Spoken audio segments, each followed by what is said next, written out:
हरि ओम। इदं राष्ट्राय इदं न मम। आज की तिथि है ज्येष्ठ कृष्ण पक्ष की अमावस्या। सुबह 8:30 बजे तक तदुपरांत ज्येष्ठ शुक्ल प्रतिपदा विक्रमी संवत 2082 दिन मंगलवार। जंगल काटा खेत बनाए उसमें बोया धान, पहले खाए कौवा पंछी फिर खाए किसान।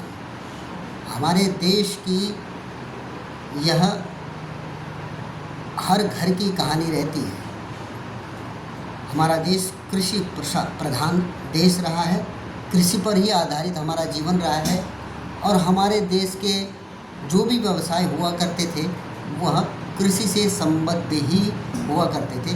अब आज का समय थोड़ा कलपुर्जों का समय है तो औद्योगिक क्रांति भी साथ में है, परंतु कृषि का अपना महत्व यथावत बना हुआ है। तथापि कृषि सदैव एक बहुत ज़्यादा श्रम वाला विषय रहा है। इसमें कोई कहे कि कम श्रम करके अच्छी कृषि उत्पन्न कर ले, ऐसा अभी तक संभव नहीं हो पाया है। पता नहीं आगे भी संभव हो पाएगा नहीं, क्योंकि कृषि में तो श्रम का ही विषय है और किसान ही हमारे जीवन के जो है पोषक है। इसलिए यदि किसान है, यदि कृषि है तो ही हमारा जीवन सुरक्षित है। आज हम इस कृषि किसान और खेती बाड़ी की चर्चा इसलिए कर रहे हैं क्योंकि इस बार के पथिक संदेश पत्रिका में कृषि के संबंध में एक लेख छपा हुआ है जो बहुत महत्वपूर्ण मुझे लगता है कि सबको जानना चाहिए कि कृषि में नवाचार के साथ क्या क्या नया हो रहा है आज के समय में। उस पर ये लेख छपा हुआ है, उस पर हम चर्चा करेंगे। इससे पहले पथिक संदेश लेख पाठन अभियान के इस अंक में आपका स्वागत भी है और आपसे अनुरोध है कि इस अभियान को अपना समर्थन दें। इस चैनल को सब्सक्राइब करें, पोस्ट को लाइक करें और आगे साझा भी करें। और सबसे बड़ी बात, राष्ट्रवादी पत्रिकाओं को पढ़ने का क्रम शुरू करें, राष्ट्रवादी पुस्तकों को पढ़ने का क्रम शुरू करें, पढ़ें और पढ़ाएं। आज का लेख प्रारंभ करते हैं। खेत खलिहान स्तंभ में लिखा हुआ है, स्मार्ट खेती खोलती किसान के बेहतर भविष्य की राह। भारत को दुनिया में कृषि प्रधान देश के रूप में जाना जाता है, जो खेती से अपनी विशाल आबादी की खाद्य आवश्यकताएं पूरी करता है। लेकिन देश में खेती करने वाले किसानों को कई चुनौतियों का सामना करना पड़ रहा है। दरअसल जलवायु परिवर्तन, मिट्टी की गुणवत्ता में गिरावट और संसाधनों की सीमित उपलब्धता के चलते कृषि व्यवसाय को समस्याग्रस्त बना दिया गया है। ऐसे में खेती से जुड़े कार्यों में आर्टिफिशियल इंटेलिजेंस (AI) और इंटरनेट ऑफ थिंग्स (IoT) का इस्तेमाल कृषि क्षेत्र में एक नई क्रांति ला सकते हैं। इन तकनीकों के उपयोग से किसानों को खेती के तरीकों को बेहतर बनाने में मदद मिलेगी, उनकी पैदावार भी बढ़ सकेगी और लागत भी कम होगी। खेती में IoT तकनीक की मदद से खेतों में विभिन्न सेंसर लगाए जा सकते हैं जो पहले बताई गई समस्याओं का समाधान करते हैं। ये सेंसर मिट्टी की नमी, तापमान, pH स्तर और पोषक तत्वों की मात्रा को मापते हैं। सेंसर से प्राप्त real time data AI model में जाएगा, जिसके जरिए किसान को जानकारी मिल सकेगी कि मिट्टी की स्थिति कैसी है और फसल को पानी या खाद की ज़रूरत कब है। इससे किसान फसल की सेहत को बेहतर समझ सकते हैं और समय पर उसे सही पोषण दे सकते हैं। इसी तरह AI और IoT के जरिए सिंचाई को भी ऑटोमेटेड किया जा सकता है। सेंसर से प्राप्त डेटा के आधार पर तय किया जा सकता है कि खेत में कब और कितनी मात्रा में पानी देना है। इससे जल की बर्बादी रुकती है और फसल को ज़रूरत मुताबिक पानी मिलता है।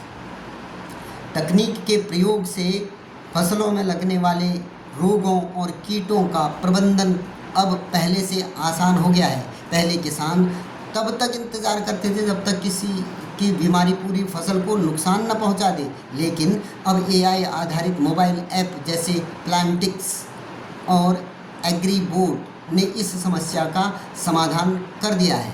किसान फसल की फ़ोटो अपलोड करते हैं और ये ऐप तुरंत बीमारी का पता लगाकर उसका इलाज सुझाते हैं। इससे तुरंत समस्या के बारे में जानकारी मिलती है और समय पर इलाज संभव है। एआई और आईओटी तकनीकों की मदद से किसान मिट्टी की गुणवत्ता की जानकारी के आधार पर तय कर सकते हैं कि कौन सी फसल ज़्यादा लाभदायक हो सकती है। मशीन लर्निंग मॉडल्स मिट्टी के पोषक तत्वों और जलवायु परिस्थितियों के आधार पर किसान को सुझाव दे सकते हैं कि कौन सी फसल लगाने से उत्पादन अधिक होगा और कौन सी फसल से मुनाफा ज़्यादा होगा। एआई की मदद से मौसम की भविष्यवाणी भी की जा सकती है। इससे किसान पता लगा सकते हैं कि कब बारिश होगी, कब सूखा पड़ सकता है या कब ठंड पड़ेगी। इस जानकारी के आधार पर फसल की बुआई, कटाई और सिंचाई का सही समय तय कर सकते हैं। मौसम के सटीक पूर्वानुमान के चलते किसान प्राकृतिक आपदाओं से होने वाले नुकसान को कम कर सकते हैं। आजकल कृषि में ड्रोन तकनीक का भी उपयोग बढ़ रहा है। ड्रोन की मदद से खेतों की निगरानी की जा सकती है। एआई आधारित इमेज प्रोसेसिंग तकनीक का प्रयोग कर किसान जान सकते हैं कि किस हिस्से में बीमारी फैली है या किन क्षेत्रों में अधिक खाद पानी की आवश्यकता है। ड्रोन का उपयोग कीटनाशकों को और उर्वरकों के छिड़काव के लिए भी किया जा सकता है, जिससे समय और श्रम दोनों की बचत होती है। एआई और आईओटी तकनीकों को कृषि में सफलतापूर्वक लागू करने के लिए सरकार और निजी कंपनियों की भूमिका महत्वपूर्ण है। पीएम किसान योजना के तहत किसानों को वित्तीय सहायता दी जा सकती है। इसके अलावा माइक्रोसॉफ्ट और आईबीएम जैसी कंपनियां भी किसानों के लिए एआई आधारित समाधान विकसित कर रही हैं। मसलन आईबीएम ने वेदर कंपनी के जरिए किसानों को मौसम की सटीक जानकारी देने का काम किया है।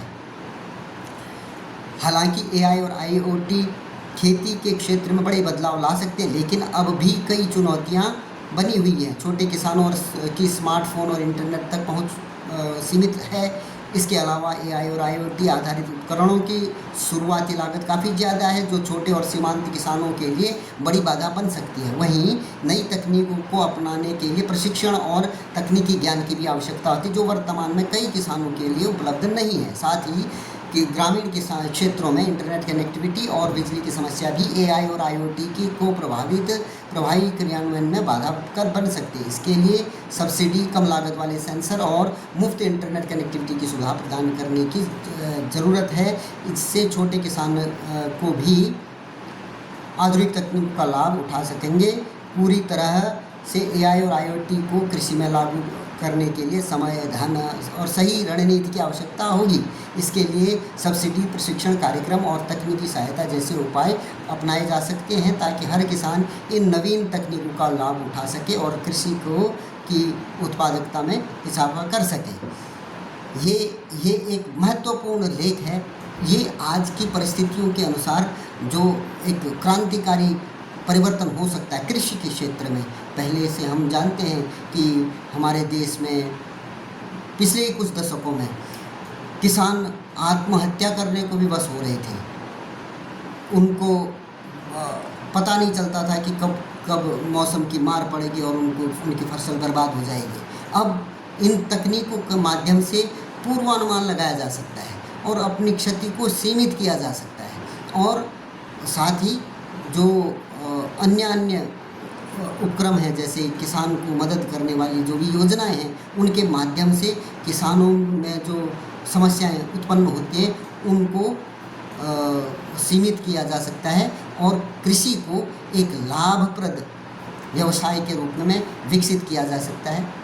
हमें आवश्यकता है कि हम स्वयं भी इस ओर प्रेरित हों और अपने किसान भाइयों को भी नई तकनीक अपनाने के लिए प्रेरित करें।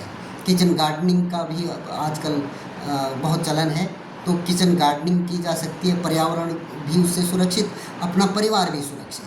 तो ऐसे अन्य किसी लेख के साथ पुनः आपके सम्मुख उपस्थित होंगे। ऐसी पत्रिकाओं को, ऐसे लेखों को आगे प्रसारित करने के लिए आप हमारी मदद कीजिए। इसी के साथ मैं आज के इस अंक में आपसे विदा मांगता हूँ। तब तक के लिए, अगले अंक तक के लिए धन्यवाद। जय जय श्री राम।